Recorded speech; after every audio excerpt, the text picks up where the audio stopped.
सवाल है, क्या मियाँ बीवी एक दूसरे की शर्मगाह देख सकते हैं? क्या इस्लाम में ये जायज़ है या मना है? फतवा क्या कहता है? अब ये सवाल इतना ज़्यादा क्यों फैल गया है? क्योंकि हमारे समाज में दो चीज़ें एक साथ चलती हैं। एक, लोग ऐसे मसले पूछते शर्माते हैं, और दो, लोग सुनी सुनाई बातों पर यकीन कर लेते हैं। किसी ने कहीं छोटा सा वाक्य सुना, किसी बुजुर्ग ने कुछ कह दिया, किसी ने कोई घड़ी हुई हदीस सुना दी, और लोग समझ लेते हैं कि शायद यही दीन का असली हुक्म है। तो आज मैं आपको बहुत साफ, आसान और इंसानी अंदाज में वो सब बताने वाली हूँ जो इस्लामी किताबों, सही हदीसों और उलमाए किराम के मुकम्मल फतवों में आता है। वीडियो आखिर तक ज़रूर सुनिए, क्योंकि कहीं भी आपकी शादीशुदा ज़िंदगी को बेहतर बनाने वाली बातें मिस हो सकती हैं। सबसे पहले चलिए उस झिझक को दूर करते हैं जो लोगों के दिमाग में सालों से बैठी हुई है। अक्सर लोग समझते हैं कि जिस्म का कोई हिस्सा देखना शायद गुनाह हो जाएगा या इससे कोई बदफैली फैलती है, जबकि इस्लाम की असल खूबसूरती ये है कि ये रिश्तों को मुश्किल नहीं बनाता बल्कि आसान करता है।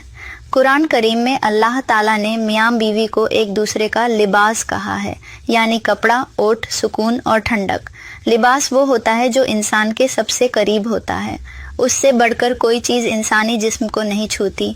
ये मिसाल ही अपने आप में ये बता देती है कि मियाँ बीवी का रिश्ता कितना करीब, कितना महफूज और कितना हलाल है। अब आते हैं असल मसले की तरफ।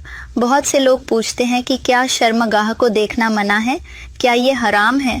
क्या इससे गुनाह लिखा जाता है? कुछ लोग तो ये भी कह देते हैं कि फरिश्ते घर में नहीं आते, हालांकि इसका दीन से कोई ताल्लुक ही नहीं। तो सबसे पहले मैं आपको एक बहुत अहम बात बताती हूँ। सही हदीसों में ऐसा कोई भी हुक्म नहीं मिलता कि मियाँ बीवी एक दूसरे की शर्मगाह नहीं देख सकते।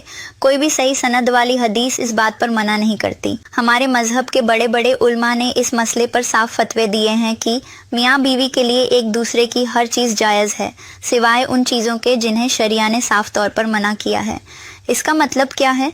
इसका मतलब ये है कि शरीयत ने सिर्फ दो चीज़ें खास तौर पर मना की हैं। एक, पीठ की तरफ से ताल्लुकात। दूसरा, माहवारी के दौरान हमबिस्तरी। इसके अलावा न जिस्म देखने पर पाबंदी है, न चूमने पर, न करीब होने पर, न कपड़ों के तरीके पर, न रोशनी और अंधेरे का कोई हुक्म है। यानी जो चीज़ हलाल रिश्ते में खुशी, मोहब्बत और आपसी रजामंदी से की जाए वो जायज़ है। बहुत लोग कहते हैं कि फ़लाँ उलमा ने मना किया है। असल में उन्होंने मना नहीं किया, बल्कि मकरूह होने की बात की, वो भी सिर्फ उस सूरत में जब कोई शख्स गंदगी, बेहूदगी या हया तोड़ने में अतिशयोक्ति करे।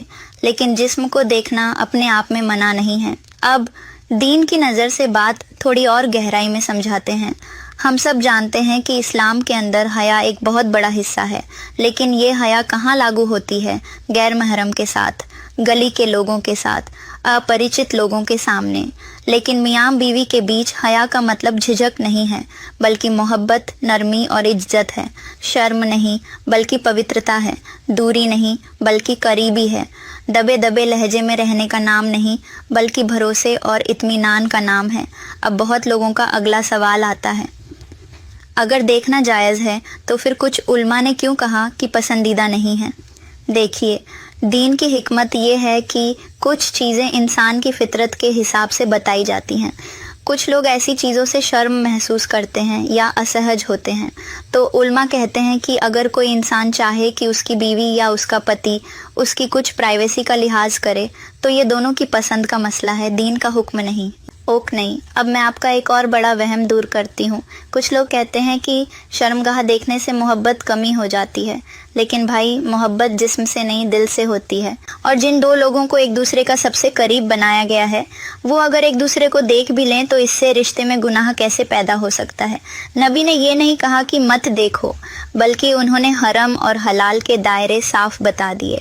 हलाल के अंदर प्यार,